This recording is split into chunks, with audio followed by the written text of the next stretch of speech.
Okay. People versus Philip Sumner, appearance on behalf of the people. Good afternoon, Your Honor. My name is John Skresky. I'm here for the people. Polanco for the people. And on behalf of the defendant. Good afternoon, Your Honor. Melissa Krauskopf on behalf of Mr. Sumter. He's present here to my right in the courtroom. Okay, so today is the date and time set for a probable cause conference. I think we have an exam date for March 14th, correct? We do, Your Honor, yes. Okay, so what are we doing here today? Your Honor, I believe we're just continuing that exam date. I had asked for an additional PCC in this case because when we were here for the last PCC, we were over Zoom. Mr. Sumter was in an area of the jail where it was difficult for him to, I think, hear all of the proceedings that were happening. And so I just asked for another PCC so that he could be sure that he was here, hearing everything that was happening in the courtroom, that there was nothing happening without him knowing about it, and that we do have an exam date and we will be ready to go on that exam date. Okay. Do you need any additional discovery? Is there anything I don't believe so. There was some additional discovery that was tendered to me by Mr. Barlog. I think as sort of developments are happening, I'm being kept apprised of that. But as far as I know right now, no, there's nothing outstanding. Okay, anything on behalf of the people? No, Your Honor. Okay, is there anything specifically that Mr. Sumner wants addressed by the court today? To my knowledge, no, but I will leave that to him. Understand. Okay, so the matter will be heard. I'm saying I do not understand Okay, what's going on. okay, so you understand you were charged with an offense? I'm not asking if you agree. I'm telling you that you are charged. You're presumed I do innocent? not consent to that. I'm none of that. Governor, if I may, Yeah. I've explained to Mr. Sumter, and I actually believe I said it just the same way the court did, numerous times that the people have brought charges against him in this case, that they are merely allegations at this point, that he is absolutely free to disagree with them, which is why I'm here. That's why we're set for an exam. And then depending on what happens with the exam, ultimately go to trial.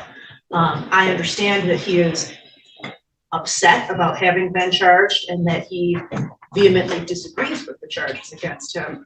I believe that he understands them. I don't believe that there's a competency issue. I just think he simply disagrees with them, which is fine. That's why we're here. She can't, sorry, ma'am. She cannot speak for me and what I disagree with. Okay, tell me. But what I'm saying is that I do not consent to UCC 31308. I do not consent to none of this because I've done nothing wrong. And by me seeing that the discovery that I see now, as far as I don't know how to do my lawyer. Okay. First of all, let me say this. UCC has nothing to do with this. Okay, go ahead. I don't know. Go ahead. I'm Because listening. The reason why I'm saying this is that because I wrote to her and I told her, to the court, please be advised, please be on notice, my birth certificate, live birth, and to present by the officer of the court. I am here on special appearance. Let the record show that I, Philip, reserve all my rights per UCC 3 and do not consent. I do not answer to the name. I am not that person. I am the beneficiary and I reserve all my rights per UCC 308. I gave no address, full name, materials, call me the beneficiary in this matter. And I do not understand this matter because the reason why I don't understand this matter is because I've been illegally charged, been illegally detained for 3 months. I bind no common law with this admiralty, maritime, etc. I cannot compel to perform. I'm a living soul and I'm a distance to this land. Not only that, once again, I'm a living soul and I do not consent. I explain these lies of a murderer, Donnell Larry, who told all these lies. I never entered any kind of contract with Donnell Larry. With all due respect, I'm asking, can I be free to go?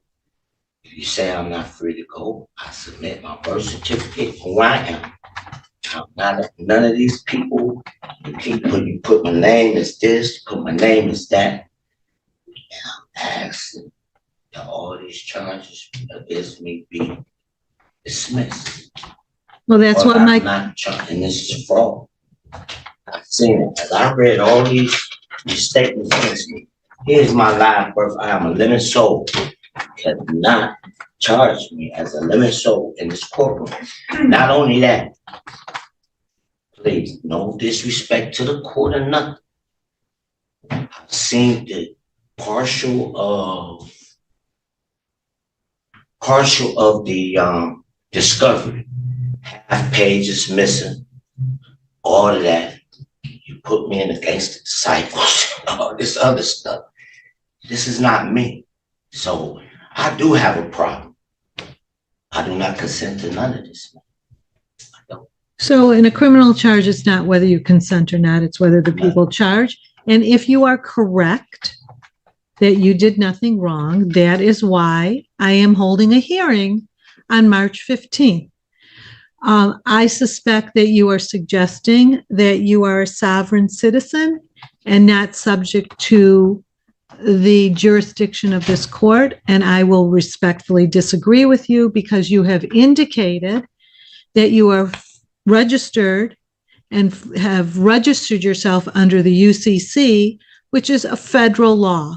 So you acknowledge that the federal government exists, and you can't pick and choose which laws you choose to avail yourself of. So if you're acknowledging that the UCC exists and that you are utilizing the benefits of that, then you have waived any objection that I believe you may have in reference to this court's jurisdiction. On the other hand, if you or Philip Sumner or someone who is not you named Philip Sumner, or you with a different name did not do anything, then at the time of the exam, I will dismiss the case. You do not have to disprove anything. They have the burden of showing that you committed a crime.